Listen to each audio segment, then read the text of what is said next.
Hey all, welcome to ShareTreck. Today is 8th of February 2022 and it's around 11 o'clock in the morning. I hope you are doing fine wherever you are, and let's get started with today's review first of the earnings that we are looking for and what we can glean from that. Next, we are going to look at the news articles, and then we are going to go and attempt to do a technical analysis because the market is very volatile right now. And it doesn't seem any meaningful conclusions can be drawn out of what is happening right now. However, we can still attempt for a 2 to 3 hour time frame price movement probabilities through technical analysis, and that's what we'll try to do. So let's quickly look at the results. So in terms of results, today we were expecting lift, which is going to happen after market hours, and Pfizer, which has already declared the result. And as soon as Pfizer declared the results, it kind of dipped 4%. So the market didn't like what it saw. And let us look at the news release that I have taken out of CNBC. So Pfizer expects 54 billion in 2022 sales on COVID vaccine and treatment pill. So that headline itself kind of makes me get a bit bearish about 2022, because this indicates that Pfizer expects COVID to be around in one form or the other in 2022. So that kind of depresses the whole market and could probably explain why the entire market is also down today.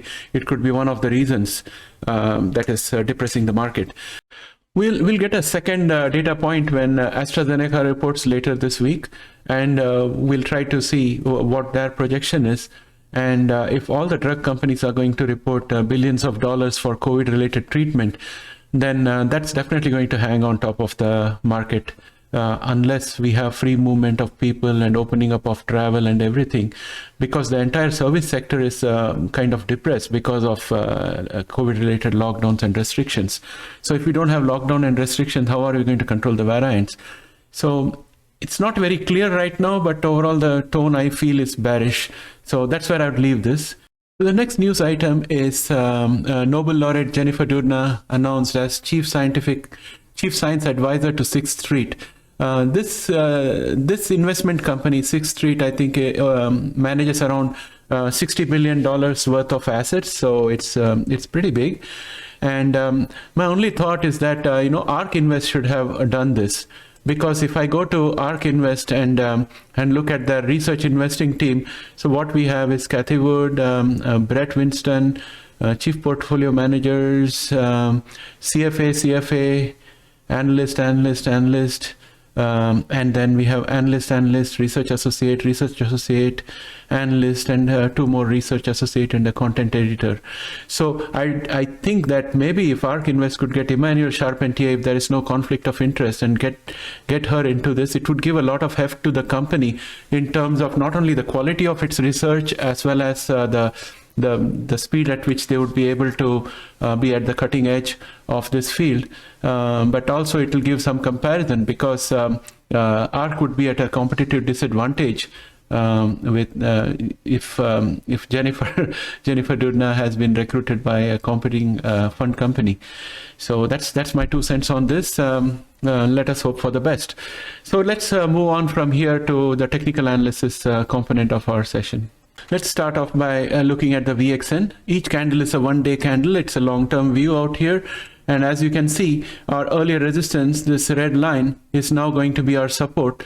So I'm just going to change that into green, just as a precaution.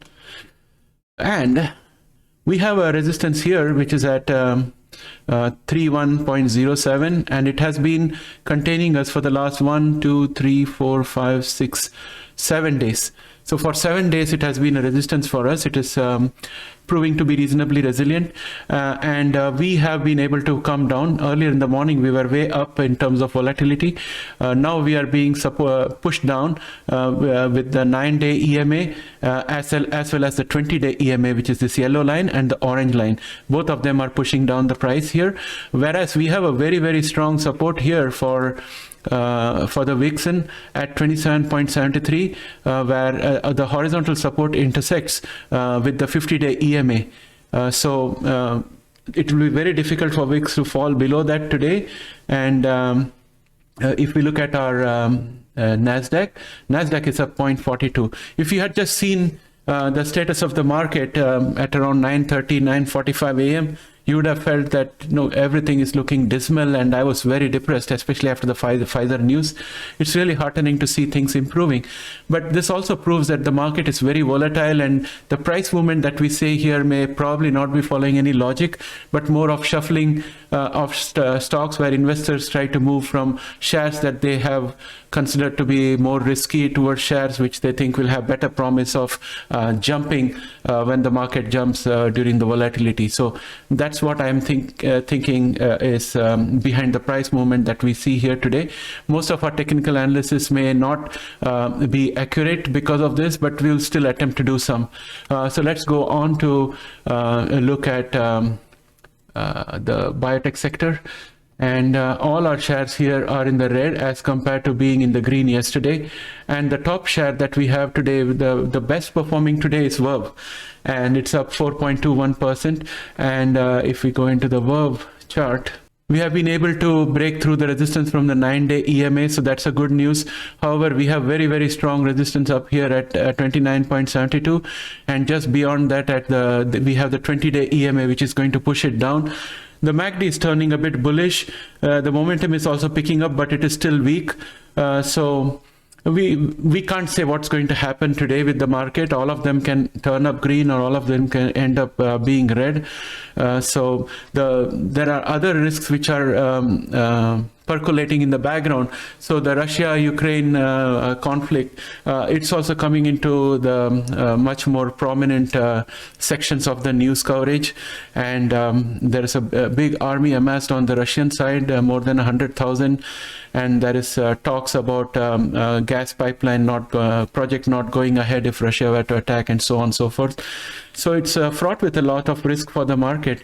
So under these circumstances, I don't think it would be worthwhile doing a technical analysis for all these stocks. It's better to stay on the sidelines with the cash. That is my personal opinion. I'm not going to buy anything or dollar cost anything, just going to sit in the background and watch what is happening. Because whatever we see as red here right now may within another half an hour or 1 hour turn into green, and whatever you see as green here may turn into red. So anything is possible. But we'll quickly look at other charts also. PACB is up 0.64. I don't see anything noteworthy mentioning here. Other than that, I feel that PACB may not fall below 10.37, which is the support that we have.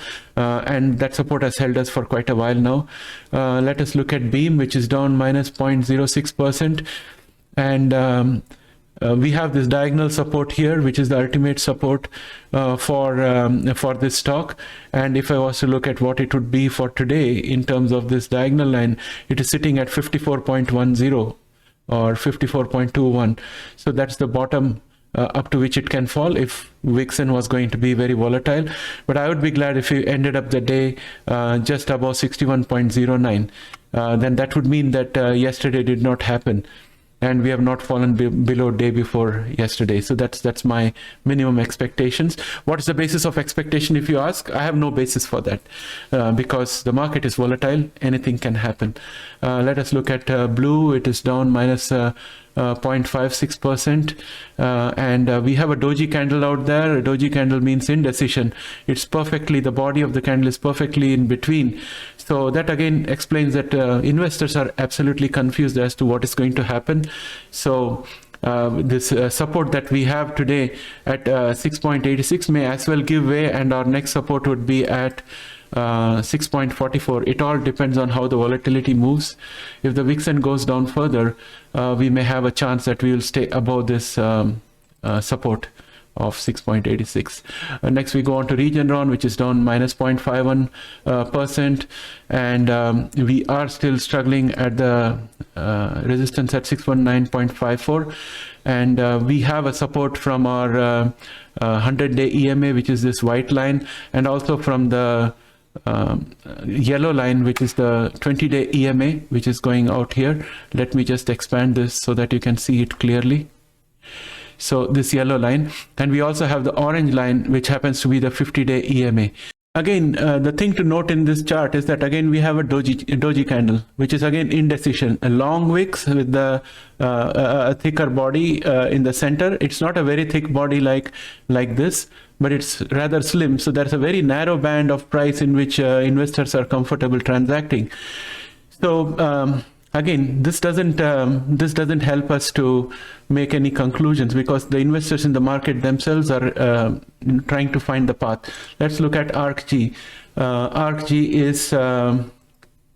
ARCG is looking at minus 0.75 down. Again, a doji candle out there in ARCG. So if you look at this candle here, it's a doji candle. It's exactly on the resistance. If you look at Vertex, again, you have a doji candle in Vertex, supported by I think it is the 9-day EMA, which is the immediate support. And following that, we have one more support, which is at 239.52. So again, a doji candle, indecision. Novartis. So Novartis, we are below the resistance of 87.04, and we have a support here at 86.48, and we have support from the 9-day EMA, and we have resistance from the other the 20-day EMA. So this is the kind of situation that we are in here. And if I were to go away to the longer term view and pull this out, so this is a kind of a long-term pennant. So if I was to move out to this side, you will see that the price was rising. We were on a rising trend, and then we have gone long-term into this bullish pennant. So the end is going to be really good for Novartis. It's going to come out on the top. That much I can say for sure. But when is that going to happen? Depends on the long-term time frame here. Next, let's have a look at CRISPR. So if you see CRISPR, again, a perfect doji candle. It's pushed down by all the exponential moving averages, and the closest is the 9-day exponential moving average in yellow line. So again, indecision in the market. IMTX down 1.20%. Again, a doji candle, indecision in the market. Intelia. This is a thicker doji candle, but still it's got wicks on both sides, which are almost equal length. It's supported by the 9-day EMA. The MACD is bullish, whereas the momentum is falling. So that's the status with Intelia. Let's go to Allogene. Allogene has got a perfect trend going downwards, but I think if I look at the MACD, there's a slight bullish bias to the MACD. The momentum is very weak. We have a support out here for Allogene at 9.93, and I don't think it's going to go down that much. Let us look at a longer term view for this one, like 1 year. So if we look at a longer term view, it's on a downward bearish channel. So it has got to bounce up again and then come down if the past trend is to be seen. So sooner or later, it's going to bounce off, and I think it's most likely to bounce off 9.93. So that's what I would think, but nothing happening today. I don't see any positive catalyst today for Allogene. Look at Pfizer.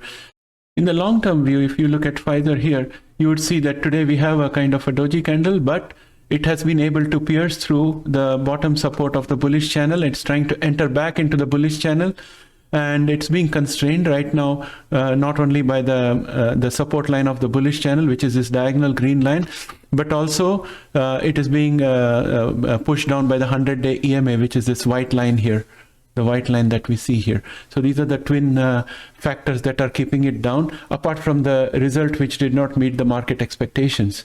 So let's look at Editas, which is down 6.94%, and it is below the resistance of 18.20. We are presently at 17.98.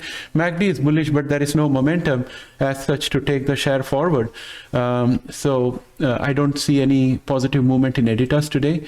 But if I was to let us look at the long-term view for Editas and see what is happening here.